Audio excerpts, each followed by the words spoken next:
When I first heard it, I was like, I would never do that because in my head, I'm thinking literally the vagina. Welcome to this week's episode of Beauty Babble. Today we're talking about vagina facials, also known as vajacials. Suzanne, how are you doing today? Doing good another day.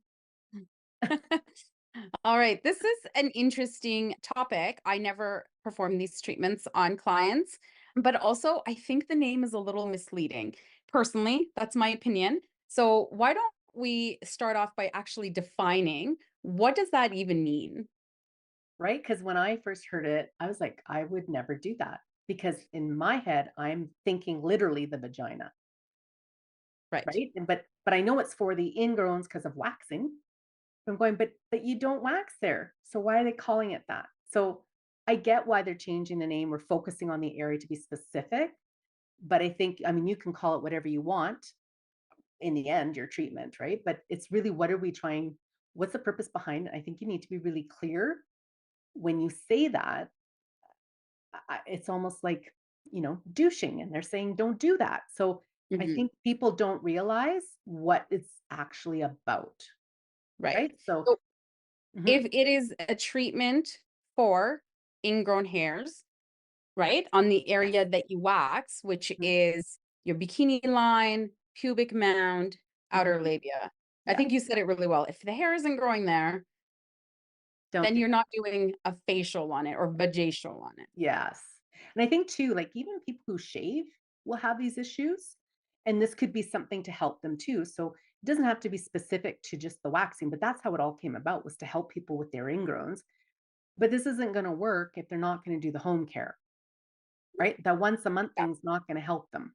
So they still have to be due diligent on what they're doing for themselves. So, if you want to be looking at it as a, the vajacial, as they call it, but be specific to what that means so that people understand you're not doing it there, because most doctors you're going to say no because they're hearing exactly the words a facial for the vagina.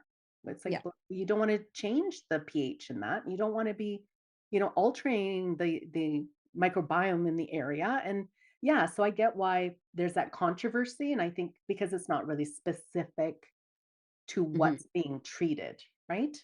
Absolutely. So if you are offering these treatments, be very specific in your Mhm. description of where the what parts you're Yeah. doing the treatment on and the purpose of the treatment, because I think that also will get you those clients that are a little bit more hesitant, that are going to be like, "Ah, no." They might actually be like, "Oh no, I actually need that." Right? Like an hair Exactly. treatment, I need that. I don't Right. necessarily want a facial on my vagina. Yeah, when But I I heard it, I no, was I'm like, just saying this is "Mm." I'm pretending to be a client. Yeah, well, even like I said, myself, when it first heard it, I'm like, "What are they doing now? Like, why?" Because I assumed it just by the wording, right? But it's any hair removal, so laser, waxing, sugaring, shaving, like, think outside the box. Is just not for the Brazilian, right? It Right. could be the bikini side of things, like, and really in the end, it's helping the hairs to come through the skin. So that's that exfoliation process. If it turns like a little comedone, like a blackhead, then those are easy to come out, but you still need to exfoliate, soften the skin through steam or moist towels, that type of thing. Why Um, don't you start us from the top and walk us through, like, the steps for a vajacial? okay, I think the I'm biggest doing thing air quotes for people who are just listening and can't see me. I could see you, so I knew what you were talking about. Ah, that's funny. So really it comes down to, okay, why are you doing this treatment on someone?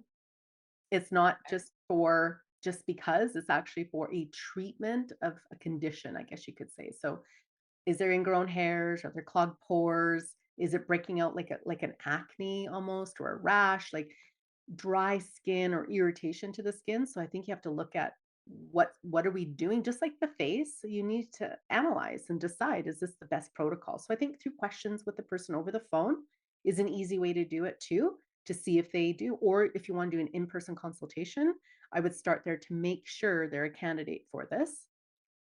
Um, Are there any contraindications? I would think based on, allergies and, what product are you using? Are you making it up yourself?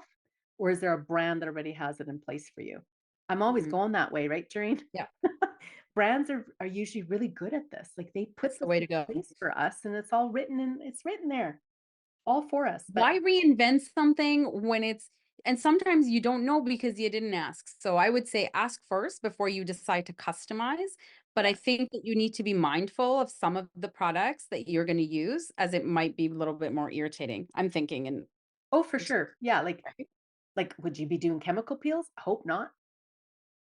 But again, is that in the protocol of the brand? Like maybe they've figured this out. They also know where you put it, where you shouldn't put it. Mm, So there's all these things I think to take in consideration, right? yeah. But I think if you say to the client, "Oh, I need to go see your doctor to sign off on this," let's just say, "I need a doctor's note." Well, if that client says, "Well, it's like a facial for the vagina," they're going to say probably no because Mhm. there's no specifics of what it's for and why and where are you putting this product. Where are you touching and what's going on and what's the likelihood of it getting somewhere else, right?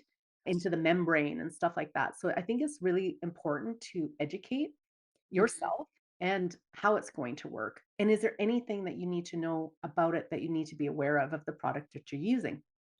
Most of the time, I think it's going to be simplified, right? If it's really irritated and inflamed, well, are you going to scrub that area? No, not with a scrub, No. maybe an enzyme peel, right? So Cleanse a good cleansing yeah, a and good cleansing. Yeah, yeah. actually, you know what I could do? I mean, I'll give a shout out to a brand that created this because they're masters of waxing, right? And that's Baradin, the wax queen, Mhm. and they've have their own protocol in place. So I can tell you exactly what they use. I'm sure they won't mind a shout out because they Not at all. And I tested think we this. can put that link to their blog where this Oh yeah, treatment they is have the steps in in there. the show notes. The Yeah. only thing is that they're, be mindful of what you're reading in it and where you're going with it as well. Um, Again, watching the membrane, that type of thing. It's not actually in the vagina, that there's no hair Right. there, so let's not go there. But basically, what they start with is a cleanse, and they use the body line. It's their green, clean, invigorating body wash. And if anyone needs more detailed information about the product, you're new to Baradin, just let me know, and I'd be happy to talk to you about it. And then you work on to, so you're going to emulsify with water. You're going to use disposable sponges, gauze, that type of thing. This is all disposable. And to emulsify and to remove. You want to make sure it's all off. Then you're going to use their enzyme peel mixed with their power scrub. And you're gloved up the whole time, by the way. Mhm. You're using gloves.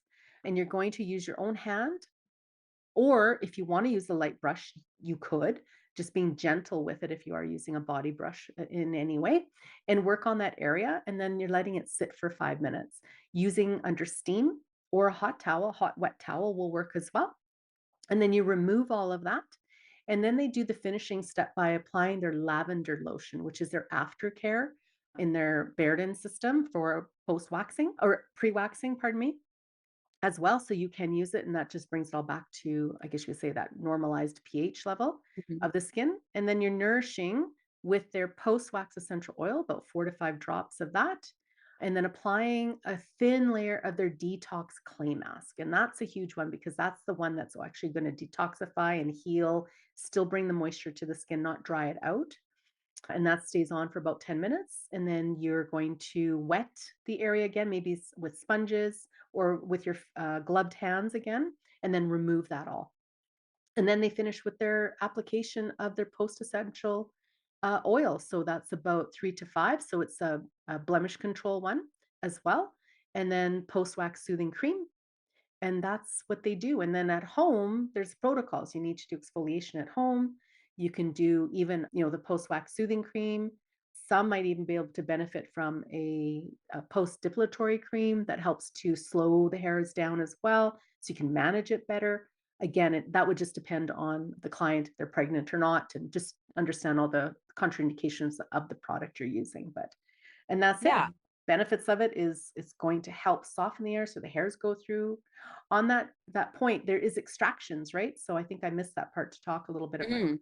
So after the enzyme peel and the scrub that you're doing after exfoliation when you extract, you're going to remove after the steaming, but this is where, you and I had this discussion why we thought we'd bring this on here is because when I was doing electrolysis, that's where this all came about, was hairs would be stuck and underneath and they would break out. And even in bikini waxing. And I would Mhm. tell my client, it's still inflamed, meaning it looks like a pimple. So I've taken the hair out of under the skin, but I'm leaving it in there because if you look at the follicle and there's inflammation, it's red and puffy, then there's still healing going on. So if you remove the hair, how long it takes to heal there is a little longer too, right? So how the hairs are going to come out is it going to get trapped again? And then we start that cycle again. So I used to tell the client, I've lifted it out, I've trimmed it so it's just sticking out of the skin. Once it heals completely, no redness to it, you can pull it out if you want to, right? Yeah. But otherwise, most of the time, I think most people that are waxing know that they look like a blackhead almost, or they're just dead right along the top of the skin. You Mhm. can tell because that's not exfoliating and not hydrating the skin. Some people are exfoliating all the time, but they're not creaming. They're not putting in cream Yeah. after. So then what's the purpose of exfoliating if you're not keeping that hydration level up too? So I think being mindful of that as well. Yeah. And don't go digging. Like, it should be very easy to come out or access, but to dig deep, it's not worth it. I would just have them do, their post-wax oil on it, right? Mhm. Or their the blemish control, spot treat it so you can get the inflammation down, Yeah. But right? I think too, understanding how your client got to the point where they needed this treatment, because they may not have known what kind of home care that they needed to do. So educating them on how they need to continue to care for the skin and to avoid having future ingrowns is really important. And making sure they're, because we all have clients that don't like to do, following protocol and doing that their homework or whatever. Yeah. But it just explaining that is very important, because you got to a point where you needed a treatment for your ingrowns because you weren't caring for the skin properly. So this is how you do that. Here are the products to help you do that. And then maybe they come back for another treatment in, however much time you recommend. But having a little treatment plan for them is important, because it's not you come and you get the treatment and you're good, then you don't need any more, you don't need to do anything. Home care is always, in my opinion, like Huge part. 80% of the factor, right? If you're not doing it at home, you're Yeah. you're not gonna see the results. Yeah, exactly. And I mean, I think like how often can a person do this? I think immediately after. I mean, everyone's different. There's some people you can handle it right after. There's others you can't.